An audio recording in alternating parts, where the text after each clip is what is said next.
আমার মনে হয় আরেকটা জিনিস আমি দেখছি যে এখন কিন্তু ঘরোয়া ক্রিকেটের যথেষ্ট অনেক জায়গায় খেলা হচ্ছে।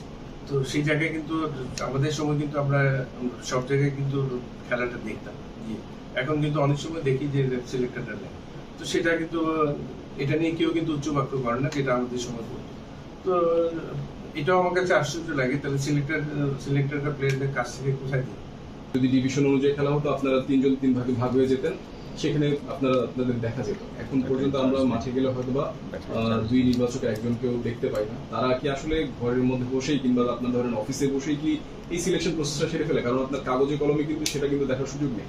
মাঠে না গেলে আপনি কিন্তু ক্রিকেটারের পারফরমেন্স দেখছেন না, তাদেরকে আপনি অ্যানালাইসিস করতে পারছেন না, ভালো বেস্ট পিক কিন্তু আপনি করতে পারছেন না। সেই জায়গাটা কি মানে এখন কি একটু ঘাটতি আছে কিনা? আপনি দেখেন বাইরে থেকে সিলেক্ট করা, ভিতরে কিন্তু অনেক কিছু দেখেন। প্লেয়ারের কিন্তু খালি পারফরমেন্স না, অ্যাটিটিউড, অ্যাপ্রোচ সবকিছু কিন্তু দেখে কিন্তু সিদ্ধান্তটা নেওয়া হয়। খালি কিন্তু আপনার ব্যাটে বলের পারফরমেন্সের জন্য কিন্তু একটা খেলোয়াড়কে সিলেক্ট করে না। ও কিন্তু ওর অ্যাপ্রোচটা দেখতে হয়, ও কোন অ্যাপ্রোচে ব্যাটিং করছে, কিভাবে বোলিং করছে, কোন সিচুয়েশনে দলকে জিতিয়ে আনছে, সবকিছু মিলে কিন্তু ওর অ্যানালাইজ করা হয়। তো সেটা কিন্তু বাইরে থেকে দেখা ভেরি ডিফিকাল্ট। আপনি স্কোর কার্ড দেখে সিলেকশন, এটা আমি সাপোর্ট করি না কখনো।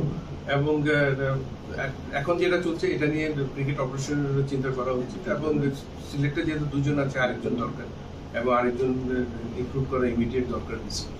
যেমন আমি যদি জয় জাকিরের কথা যদি বলি, তারা কিন্তু আপনার গেল 8 ইনিংস ধরে তেমন কোনো রান নেই কিংবা তেমন একটা 50, অনেক খুব খারাপ অবস্থায় যাচ্ছে, তবুও তাদের উপরে আস্থা রাখা হচ্ছে। এইটা আসলে কি তাদের জায়গায় কিংবা অন্য কোনো কাউকে দিয়ে প্রমাণ করা যেত কিনা যে না এখানে তাদের শূন্যতা জায়গা উঠানো যেত? যেহেতু জিম্বাবুয়ে আসছে, জিম্বাবুয়ের এই জায়গায় কিন্তু চিন্তা করা অবশ্যই।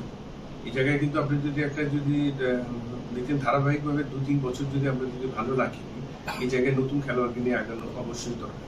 এবং সেই জায়গায় কিন্তু রিস্ক অবশ্যই নিতে হবে। অ্যাটলিস্ট আপনার পুরো দলটা কিন্তু চেঞ্জ করতে পারবেন। আপনার একটা থেকে দুটো প্লেয়ারকে আপনার সুযোগ করে দিতে হবে। ওদেরকে অ্যাটলিস্ট 3টা থেকে 4টা টেস্ট ম্যাচে 8টা ইনিংসের মধ্যে কিন্তু দেখতে হবে খেলোয়াড়টা কেমন করে। সে বেশ কনফিডেন্ট রেখে কিন্তু দলটা সিলেক্ট করা উচিত।